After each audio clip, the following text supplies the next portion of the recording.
오늘은 누가복음 20장 9절에서 18절까지 말씀입니다.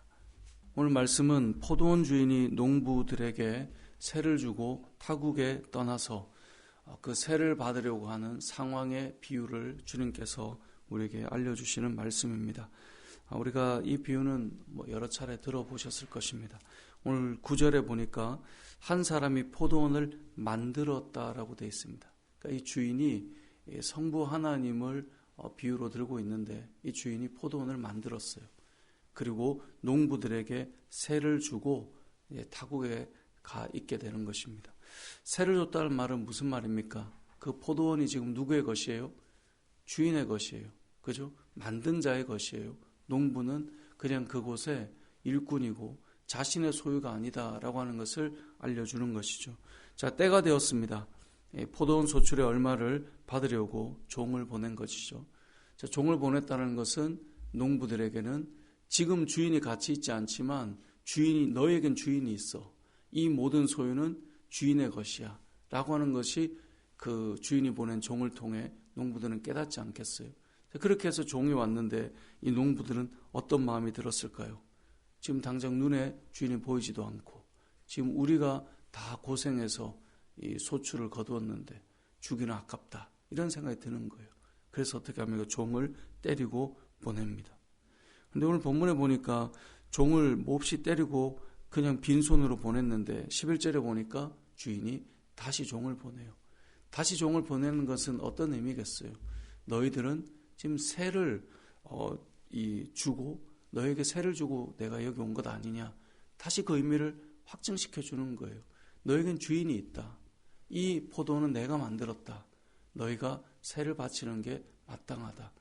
그렇게 해서 보냈는데 다시 종을 때리고 심지어 능욕하고 보냈다라고 11절에 말씀하고 있습니다.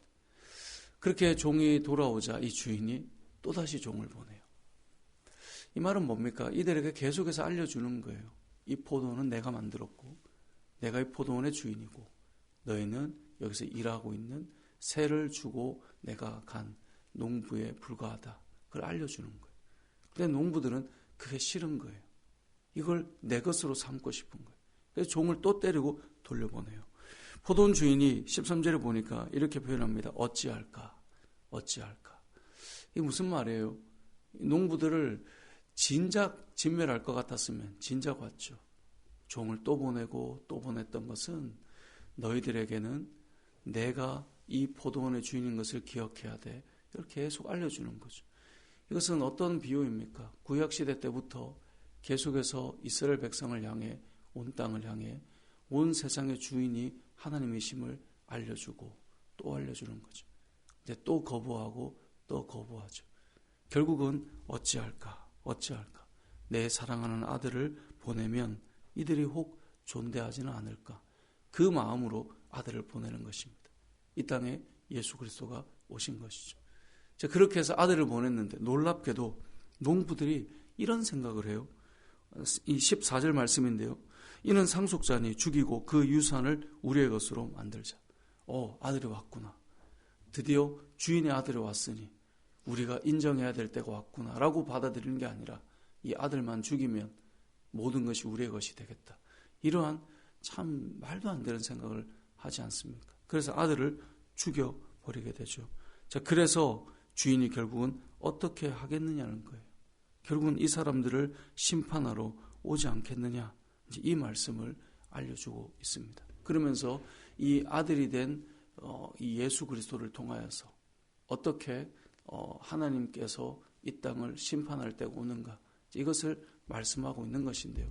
오늘 본문의 내용을 통해 우리가 기억할 수 있는 가장 중요한 메시지는 뭐냐면 이 농부들이에요. 농부들. 아버지의 마음과 농부를 기억해야 되는데 오늘 이 새벽에 농부를 좀 생각했으면 좋겠어요. 자, 포도원을 이 아버지께서 이 포도원 주인이 만들었어요. 그리고 농부들에게 이곳에서 일할 수 있고 소출을 누리며 살아갈 수 있도록 허락하셨어요. 단지 주인을 인정만 하면 돼요.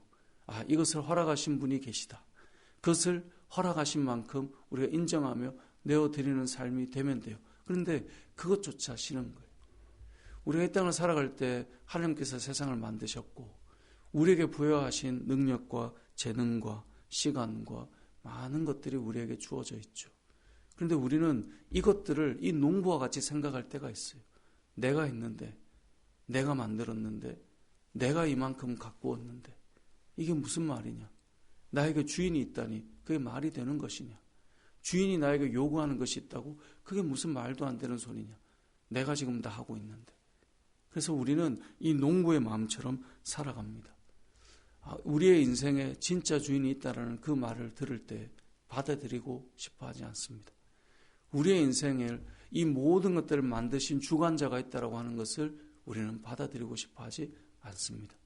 그리고 농부처럼 거절하고 거부하고 때로는 비난하고 능욕하고 때로는 조롱하고 때로는 매를 때려서라도 돌려보내는 것이죠. 이런 농부의 모습이 우리에게는 없는가? 우리는 생각해 볼 수 있어야 됩니다. 우리의 인생을 허락하신 분이 하나님이십니다. 이 땅을 살다가 우리의 인생의 수를 거두어 가시는 분도 하나님이십니다. 우리에게 허락하신 재능도 하나님 주신 은사고 우리에게 허락된 물질도 여러분 열심히 산다고 다 부자가 되는 것이 아니고요. 또 열심히 공부한다고 다 좋은 학벌을 가지는 것도 아니고요. 내가 열심히 산다고 다 높은 자리에 올라가는 것이 아니더라고요. 저는 믿음의 사람들은 다 열심히 살아야 된다고 믿습니다. 하지만 열심히 살지만 하나님께서 주시는 그 결과물들은 각자가 다 다르게 누리고 살아가더라고요. 그렇기 때문에 우리는 무엇을 인정해야 되느냐? 이 모든 것이 하나님께서 주신 것이구나.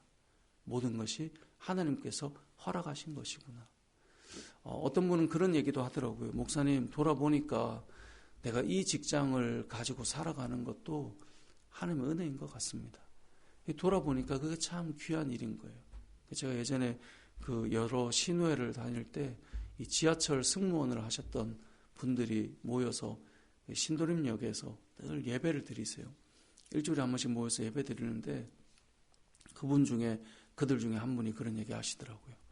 그때는 이게 그냥 내가 취업의 문을 열고 들어와서 했는데 돌아보니까 이것을 통해 할 수 있는 시간적인 여유나 또 물질적인 여유나 또 나중에 이 일이 이제 퇴직하고 나서도 그래서 이게 참 하나님의 은혜였던 것 같다라는 고백을 하시는 이야기를 들었는데 그러면서 생각해 보니 세상에서 가지고 있는 일터에서 삶도 다 은혜인 거예요.